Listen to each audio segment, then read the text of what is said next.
Ladies and gentlemen, boys and girls, welcome back to the channel. 7:34 in the morning East Coast time, Tuesday, June 11th. And yeah, the NBA is not over. You thought you had the last of me. Last night we broke the streaming record. We had 350 people on at one point. Didn't even notice it till the end. So that was pretty cool. But yeah, we're back for another first look. Game 6. The Warriors literally embodying their name right now, Warriors, because half their team is just falling down. Kevin Durant comes back, tears his Achilles. Steve Kerr seemed like he regretted it, but he said, ask Bob for that one. So it was a little bit like, sheesh, out of his control. Kevon Looney seems like he's going to play, or at least that's what he says with his chest injury. This guy's all banged up. So yeah, they force a Game 6. They're going back to Golden State. Maybe we can get a Game 7 out of this and kind of have an exciting series. The Raptors came back last night towards the end, being down by like 14 points in the fourth quarter or the end of the third quarter, coming back. Kawhi just absolutely took over. Wasn't enough at the end. Kyle Lowry missing the shot. So we get this Game 6. Want to take a first look at the salaries. Took some notes for the crowd that says I need to watch the games. I found a great in-between for everybody here to satisfy everybody. There's a 13 to 15 minute video depending on the game that you get to see every single possession just sped up in double time. So I'm not listening to the announcers because that doesn't matter. But I get to see every shot, every steal, every block, every possession. So I did watch the game, and I watched it instead of in 3 hours with commercials and just normal pace and whatever timeout TV commercial breaks. Got to watch it in 15 minutes, so that was pretty good. So got all that in. I took some notes in terms of, we could see right here, popcorn machine, and just see what was happening there last night. So yeah, excited to talk about this, and let's just break down into it. If you're new to the channel, these are projections from last game, but if you're new to the channel, welcome to the channel. My name is Sal Vetri. I cover daily fantasy sports in all the major sports, golf as well. There will be a golf video out later today for the US Open, just digging into and updating the spreadsheets for that. There's baseball that'll be out as well today, full 15 game slate. That's already up on Patreon, the picture sheet, in case a video doesn't come out today for any reason. And then these NBA projections, they will be out probably tomorrow morning. And I'll be doing the full breakdown. Tomorrow morning we'll be live on Thursday before 5:30 to 6:30 once again. Maybe we'll push it to 7 for a Game 6. So that's kind of the schedule for content. But let's do this. Let's break down into it. If you could subscribe, we're only like 70 away from 5,000. So we're probably going to get that by Thursday. So if you can subscribe, that helps out a ton.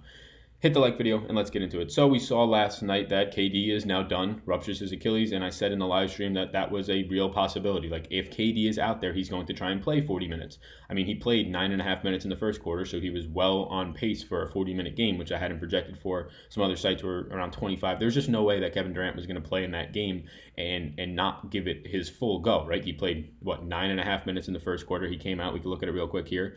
He had a 10 minute run, and then he played almost 10 minutes, 9 minutes and 45 seconds.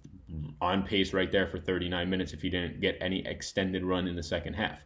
The issue is that he, in 2 minutes, 3 minutes into the second quarter, tears his Achilles, and now that is probably the worst injury. Usually takes normal people a year to come back from, and those aren't people running up and down a court. So this is definitely worrisome for KD.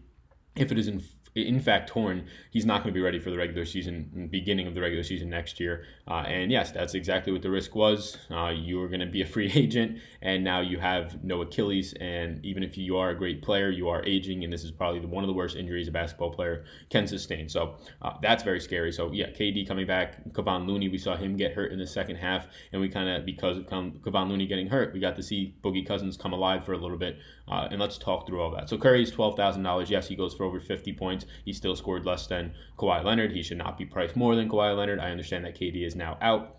But even though I've been fading Curry, he was needed yesterday. But here's the thing. If you played yesterday and you won any type of money, you won because of luck. And that's the thing. You got 2 injuries from really just one guy who was going to be in that deciding factor in the game. Curry started off hot, I understand that. But with KD out there, he was going to continue to take away from Curry to the point where Curry probably wasn't going to be needed in the winning lineup. Maybe he would have been. But Curry just getting a ton of more shots. You saw KD in the first quarter go 3 of 3 from three-point land. That was going to continue to cut into Curry and Clay's production. So $12,000 Curry, I think, is a little bit too much of a price point, a little too high. And again, I don't think both Curry and Kawhi will be needed in a winning lineup moving forward, especially now that Curry's price is up. So I'm going to stick with Kawhi here at 11.8 over Curry once again. Nothing new changes, but I am a little bit more open to Curry staying in a lineup as a utility spot. Depends. We saw him take 23 shots. That's now back-to-back games of taking at least 22. His minutes are not around 38 like they were in previous series. They're above 40 now. So these are all things that trend okay for Curry. I still lean Kawhi if you can only get to one of them. And I probably am going to be picking or fading Curry once again if I do play, because there's just so much more that you can do when you have $1,600 more for Draymond Green, then you really don't have to dig for value. Now, if value opens up and it's good value, and we're about to go through this is my first time looking at it, so there probably is good value based on injuries. If there is good value in this on this slate, then yeah, getting to Curry and Kawhi makes sense. I'm not fading Curry because I don't think he's a good player. I'm fading him because what he doesn't let you do with the rest of your lineup if you play Kawhi as well. So that's where I'm at right now. They obviously both played great. Kawhi shot poorly from three, right? He hit 2 threes at the end of the game in the fourth quarter when he started coming alive. I believe those were only two. Yeah, those were only 2 threes. He went 2 of 7 from three, 9 of 24 shooting. So usually he's going to be making 2 or 3 more shots. So the guy scores 58 fantasy points, and really he did not have a stellar game in terms of, yes, he picked up 2 blocks and 2 steals, so that helps. But if you get Kawhi shooting just a little bit better than that, right? Only 2 of 7 from three. That's not something we're used to seeing. He shoots 9 of 24 from the field, which is right around a little bit above average. But for Kawhi, you're used to seeing in that spot 11 of 24, right? Something like that. So there's no way I'm fading a guy in Kawhi Leonard who's just not scoring less than 50 fantasy points a game in these playoffs, and let alone pushing 60 every time out. We had him projected for 57.5. He goes out, scores 58. Kawhi is still going to be a staple of my lineups, and if there's value, he's a potential captain, but right now more so in the utility. Draymond goes for 10-4 today. His price comes down $200. Look, Draymond had pretty much an identical game as he did the last one. He went 10, 10, and 8, so 2 assists away from a triple-double. If Draymond gets those 2 assists, he ends up with 48 points instead of 40. That's what's going to be the difference more times than not. Does Draymond get you more assists? One, obviously assists count more than rebounds, so that'll get you a couple more points. But can he get to that triple-double land? He's shown that he can do it with the points and rebounds. These assists are usually the thing that holds him back. Kevin Durant, if he stays in the whole game, I imagine Draymond hits that triple-double, just getting more assists with an extra shooter on the court. I'm fine at 10-4 continuing to roll out Draymond. It seems like this man's floor, if he only scores 10 points, which is really the low point for him, it seems like his floor is going to be right around 40, and there's not many guys in these playoffs outside of Kawhi and Steph, and they're priced like that. That's floor is going to be 40, and if he can just get an extra assist, an extra rebound a game, and get to that triple-double point, then he's pushing 50 like that, because you're going to get an extra 3.5 points for the triple-double. If you would have got 2 more assists last night, that's an extra 3 points. So right there you have Draymond scoring 46.5, and that's a much different score just because of 2 assists than 40. So Draymond at 10-4 is somebody that I still have a lot of interest in, and the pricing gets very interesting after that. You have Durant at 9,800 who's not going to play, so it's kind of this buffer zone where there's only one guy in the 9K range, one guy in the 10, 1K in the 11, one guy in the 12, right? It's very weird, and that 9K range guy is Klay Thompson, who again, if you played Klay Thompson last night, you probably got lucky. I understand that he started off hot, 2 of 2 from 3 early in the game. But if Durant's in that game, you can imagine that Klay is not taking, the 23? How many shots did Klay take last night? 21 shots for Klay. This is what Klay was averaging all when Durant was out. He was averaging somewhere in the neighborhood of 20 shots a game. When Durant was in the playoffs and in the regular season, this guy's only averaging 13, 14 shots. So a lot of the load for scoring went to Klay. So again, if you had him in the last game, and I believe he was needed to win it, and split it with so many people, I believe for like $3,000 each, you needed luck for KD going out. So I'm really not looking too much into that last game, because it's pretty tough when a guy in KD was going to be playing 40 minutes and he only plays 12 due to a ruptured Achilles. And then it's pretty tough when a guy in Looney gets hurt in the third quarter, and it allows DeMarcus Cousins to play 14 minutes in the third quarter, probably 8 more than he would have played based on his first quarter numbers. And then he's in the winning lineup because he gets hot towards the end of the game as well. Extra minutes, extra run. So last night's winning lineups were really because of luck. There's no way you can predict those injuries happening and allowing other people to see extended run. Klay Thompson at 9,200. He's definitely interesting. He's going to be taking 20 plus more shots with no KD out there. He's going home where he does perform better, and he's going to have to continue to shoot well from 3-point range, which has never been a problem for him in his career. He shoots 53%, 54%, 7 of 13 from 3 last night. Plays 42 minutes. He's getting a huge run. Klay played 30. What did he play last night? I did the math earlier. He played the final fourth. He played the whole second, so that's 24, and then he played like 11 minutes. He played 30, 24 and then plus 10, 34 out of the last 36 minutes Klay Thompson played. That's ridiculous. Look, I know he played 42 minutes, but 34 out of the last 36, playing the entire second and the entire fourth. This guy's out there all the time, so he's just going to continue to get opportunities. So a guy who never gets peripherals is starting to get more and more peripherals because you're on the court for 42 minutes. You can fall into a couple more rebounds, 6 rebounds last night, the most that he's seen. You can fall into a couple more assists, 4 rebounds. That's more than he's averaging, which is 3 in these postseasons. So $9,200 Klay Thompson on first look. It's appropriately priced. It's probably a little bit too much that I'd like to pay for Klay. but we know he has this ceiling on him. It comes out very rarely. Obviously, I do prefer 10 or 10-4 Draymond, but that's a different price range. Siakam's 8,800. Siakam didn't play the last 9 minutes of that game, and there's a huge reason why, and let's look into it. So don't look at this and say, oh, Siakam was playing poorly, that's why he didn't play the last couple of minutes. He shot fine, Siakam. He just didn't have a ton of shot attempts, and he didn't pick up peripherals like rebounds and things like that. But this is what happened. You can see the Raptors right here. They started to make their comeback in the fourth quarter, right?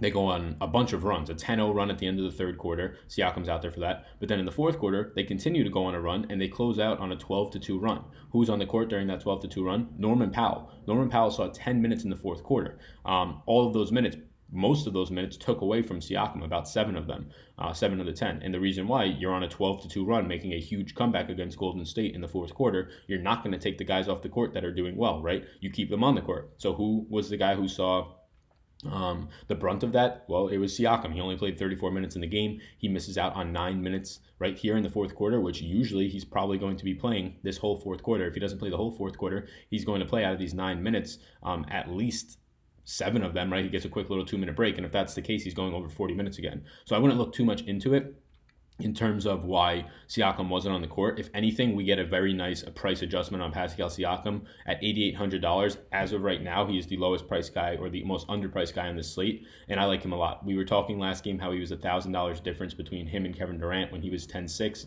or not Kevin Durant, Draymond. When Draymond was 10-6, Siakam was 96.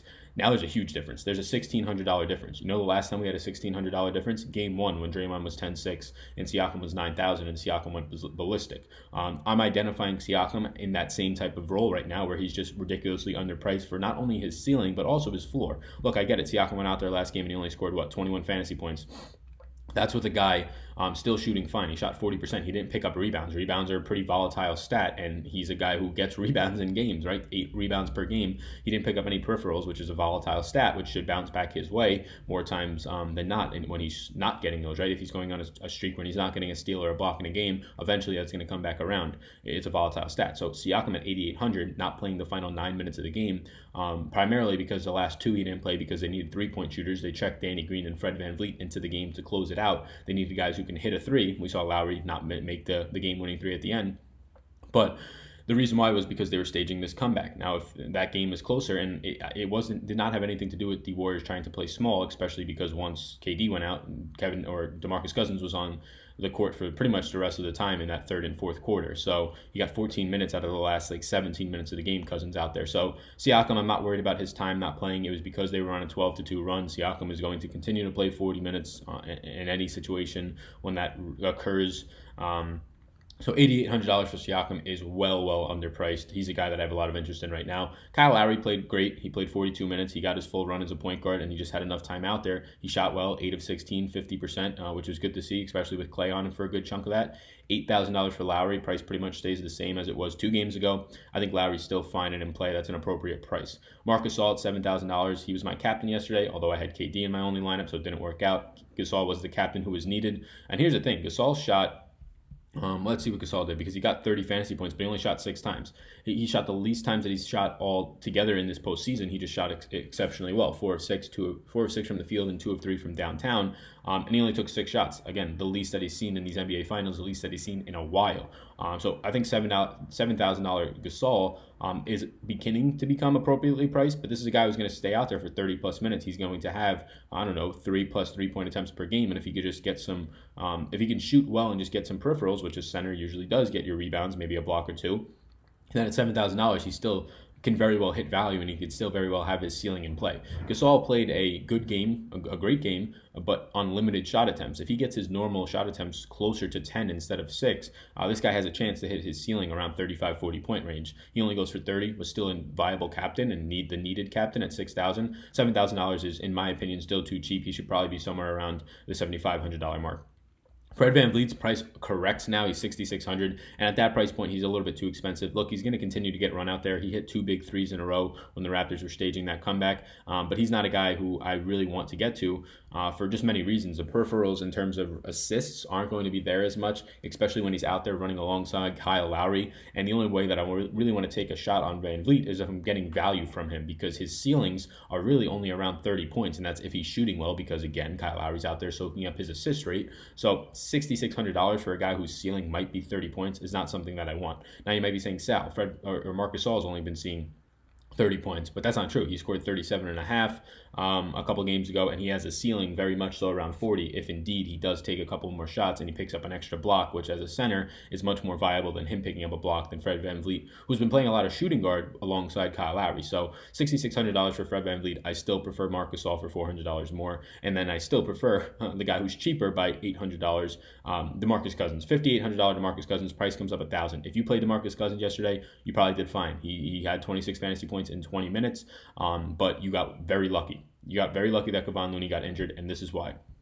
DeMarcus Cousins only played, and he played very well, right? He scored, 7 points in this quick amount of time. He made a two-pointer, he makes it 3, and he makes it 2. So he scored 9 points in just 6 minutes of run. So he played exceptionally well. I think he had a block in there. Yes, he has a block. He's got 3 rebounds and an assist. 4 rebounds and an assist. So yeah, he comes in and he goes 9, 4, 2, and 1. He goes off, DeMarcus Cousins, in these 6 minutes. But here's the thing. Kevon Looney getting hurt, he checks directly in for him, and then he gets extended run. So he only plays 6 minutes in the first half, and he played well, but he still only saw 6 minutes. So he didn't play any of the first quarter, but they probably had the intentions of giving him another 6 or 7 or maybe even 8 in the second half. Kevon Looney gets injured, doesn't play any of the fourth quarter. If Looney was in this game, you could be damn sure that Looney's playing at least 5 minutes in the fourth quarter, which cuts into DeMarcus Cousins' 20 total minutes. So although Cousins played well, exceptionally well, and most of that came in that 6 minutes in the first half, he got extended run in the second half. He gets 14 minutes of play in the second half as opposed to his 6 in the first half. That wasn't because he played great in the first half. That was because Kevon Looney got injured. So out of those 14 minutes in the second half, I imagine 5 or extra of those minutes at least was because Kevon Looney got hurt. So if you take, instead of 20 minutes, you give Cousins 15 minutes, which is around what he was seeing the 2 previous games, then that makes Cousins not a great play. He probably doesn't get you there, and you probably don't win money last night with 26 fantasy points. So this is gonna depend on what happens with Looney. If Looney is out, then yeah, I'm gonna be projecting Cousins for around 26 to 28 minutes. He saw 14 minutes in the second half here, and he's coming off of a game where he played well, and that's very attractive at 5,800. If indeed he is going to be playing with no Kevon Looney, who right now expects to play with a chest injury, then I'm going to have interest in Cousins. 5,800, even if he only plays, again, 16 minutes, we see what his ceiling is. It's 1.4 fantasy points per minute. He could be still worth it, but if Looney is out, I'll have a ton of interest. If Looney is in, I don't feel comfortable projecting Cousins for anything over 18 minutes, and realistically probably closer to 16, because once again, this is 3 games in a row that we saw, based on his first half minutes, that he was only going to be seeing 15 minutes or so. So Cousins did play well, but keep in mind that Looney did get injured. And he went from playing 6 minutes in the first half, then he played 14 in the second half, and that was primarily because Looney got injured. He got the full run. He played 10 minutes in the fourth quarter. Looney was seeing at least 5 minutes in the fourth quarter, so if you take those off, Cousins only gets 15 minutes. So if Looney is out, loads of interest, and it's obvious that Cousins at 5,800, otherwise not so much. We see the price point on Serge Ibaka go up, and we can check into Serge Ibaka's minutes. This is something that I didn't look too much into. He once again sees limited minutes. People are trying to tell me that he's going to continue to play big minutes. No, the way that Marcus Saul is playing defensively, he's doing fine on switches, and although he doesn't have to defend switches that much, they aren't playing that way, right? They're not playing small, the Warriors. So the way that this series is going to continue to go now that KD is out, it's going to favor Marcus Saul. And Marcus Saul, again, sees 30-plus minutes. And the only guy who saw backup minutes to add up to the 48 center minutes was 17 minutes for Serge Ibaka. Ibaka just played exceptionally well, once again, with the time that he got. Does this make me want to go to Serge Ibaka? No, not at 5,400. I understand. Look at these games that Ibaka's played in. He's been playing fantastic. Now, 2 of those games he took advantage of being on a longer spurt here for the 22, and then this one was foul trouble for Gasol to get to 22. But he's playing so well with his minutes, right? He's shooting just exceptionally well. He's shooting 50%, 75%, and 63%. That's going to stop. Right? That's going to have to stop. He's been having just a great finals with limited run, but there's no way for him to see his way onto the court because Gasol has been also playing exceptionally well. They're not going to be playing big. They don't have to be playing that big in terms of both of them being on the court at the same time. I want the people who are continuing to play Serge Ibaka, and every time they comment, you missed out on Serge Ibaka once again. No. I'm trying to get on the right side of variance here. A guy who's playing 17 minutes a game should not be continuing to go out there and shoot 63%, or on average right now, he's shooting 65, 68% from the field. That's not going to continue to happen. He is doing it. He's beating variance right now, but you're not going to be averaging that. If you think that a guy is going to go out there every single game and shoot 68%, well, you're on another planet. Obviously, he can do it in a small 7-game sample size, but one of these games he's going to come back down to earth. And I would rather not pay $top for Serge Ibaka's 17 to 18 minutes at most of play. So 5,400, once again, I'm going to not be on this guy. If he goes out there, plays another 18 minutes, and just shoots 80% and scores 22, 23, 24 fantasy points once again, that's fine. But now the price point of 5,400 is coming to the point where you need around 25 fantasy points from Serge Ibaka, or right around there. Yes, he's been able to do it like 2 out of the last 4 games or whatever it might have been, or 3 out of 4 games, but he's doing it on extremely limited minutes and extremely high percentage shooting. That's going to change at some point, and I'm not paying high dollar for that variance to come back down to earth. So 5,400, not interested.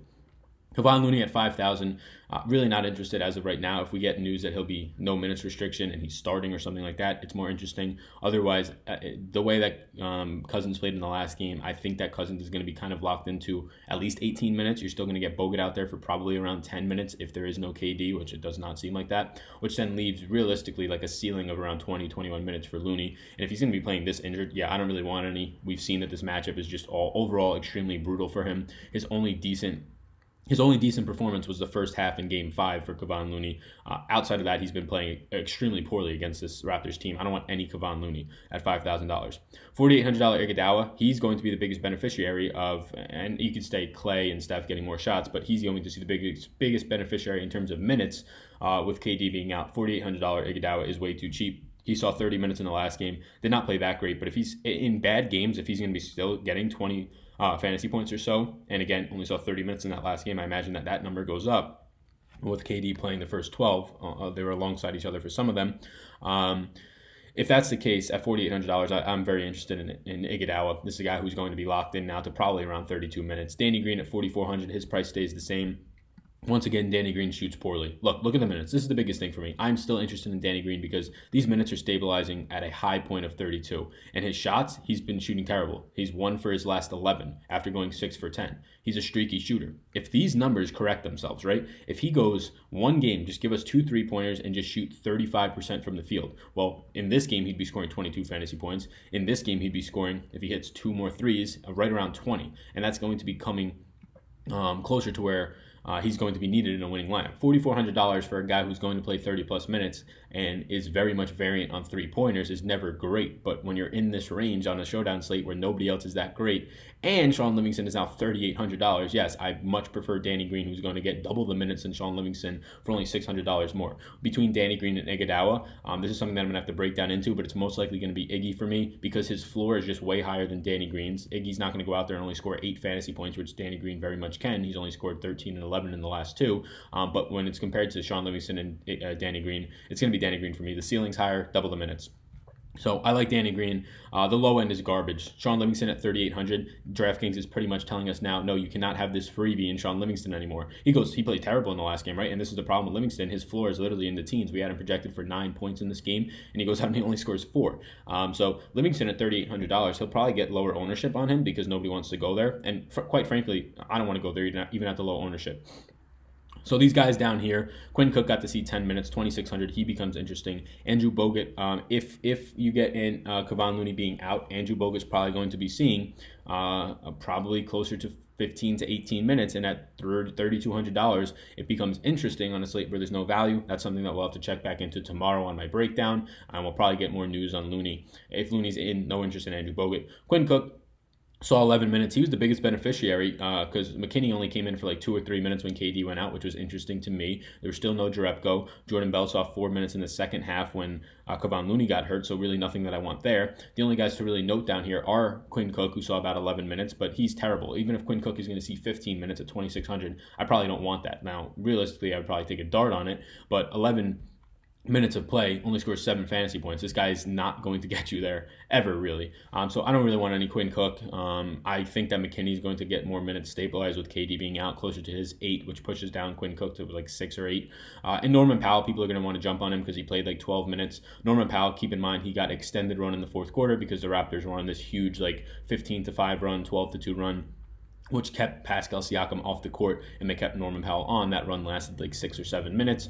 So that's why Norman Powell stayed on the court. He's not going to be getting those fixed, structured, I like to call them structured minutes because you can rely on them. His minutes structured are like 5. You can get structured 5 minutes out of Norman Powell. Anything more is probably due to foul trouble or due to some extended run that they were on, which was the case. So no interest in Powell. So in terms of value, there's none on this slate once again, but it's even worse now because our value deep dive dart throw in Sean Livingston, who has never come above $3,000 is now $3,800, to the point where, yes, much prefer $1,000 more Iguodala, who will probably play close to double the amount of minutes and take twice as many shots. Danny Green will probably take twice to 3 times as many shots and going to play double the amount of minutes for $600 more. So no interest in Livingston, no interest in Looney, no interest in Ibaka at his high price point. And again, it's going to come down to Kevon Looney. If Kevon Looney is out, well, then DeMarcus Cousins at $5,800 becomes an extremely nice play. Bogut becomes a nice value punt. If Kevon Looney is in, still no interest in Looney. It's going to hurt DeMarcus Cousins' upside, and this slate becomes very interesting. So that's the breakdown right now. The upper range, I prefer Kawhi once again to Steph. There is no value on this slate, so finding a way to get to Steph and Kawhi seems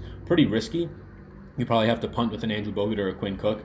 Car coming by, and that sounds terrible. So I'm probably going to lean on just going Kawhi. Love Draymond still. The fact that Pascal's only $8,800, I much prefer him to both Kyle Lowry and Klay Thompson. He's way too cheap. He's $1,600 cheaper than Draymond Green. Draymond Green is the much better player in these playoffs. He's averaging over 3 fantasy points per game. He's a triple-double machine. Pascal, though, don't read too much into him only getting 34 minutes. It was because of that 12-2 run, which kept Norman Powell on the court in the fourth quarter. I can be damn sure that Norman Powell will not be staying on the court in the fourth quarter more than Pascal Siakam if it's a neutral game flow, which means that they're not on this insane run. Other than that, I think Marc Gasol is still a little bit too cheap. I do prefer him by miles to Fred VanVleet. Fred VanVleet's going to rely a lot on scoring. I looked into it a little bit, and he's really losing assist numbers. And when you're losing assist numbers and you're relying on scoring, that's not great. Being out there with Kyle Lowry is taking away from his assist rate, and when you get a guy in Kawhi Leonard going to take 25 shots in a game, and Kyle Lowry's shots are up, and Pascal Siakam's going to take around 15, yeah, that doesn't leave much meat on the bone for Fred VanVleet. Cousins, I like a ton. I'll probably project him for 26 to 28 if Looney is out. If Looney's in, probably closer to 20 to 18 minutes for Cousins. Not paying full top dollar for Serge Ibaka's 17 minutes. He's shooting 65% in this series or something ridiculous. That just can't keep up. And if it does, well, then we just got really unlucky, because players don't shoot 65% no matter where their position is. And then Iggy and Danny Green are my value plays, and I'm really not going below Danny Green, which is going to make this slate interesting in terms of finding a captain. Cousins seems like a very good one if Looney is out. So that's it. Thank you guys. Thank you girls. Let me know in the comments what you think. Like the video, subscribe, and hit the notification bell before you leave. It helps me out a ton. Only like 70 away from 5,000. Hoping to get to it by tomorrow. Thank you so much. My name's Sal. You're Neil. Best of luck. Peace out.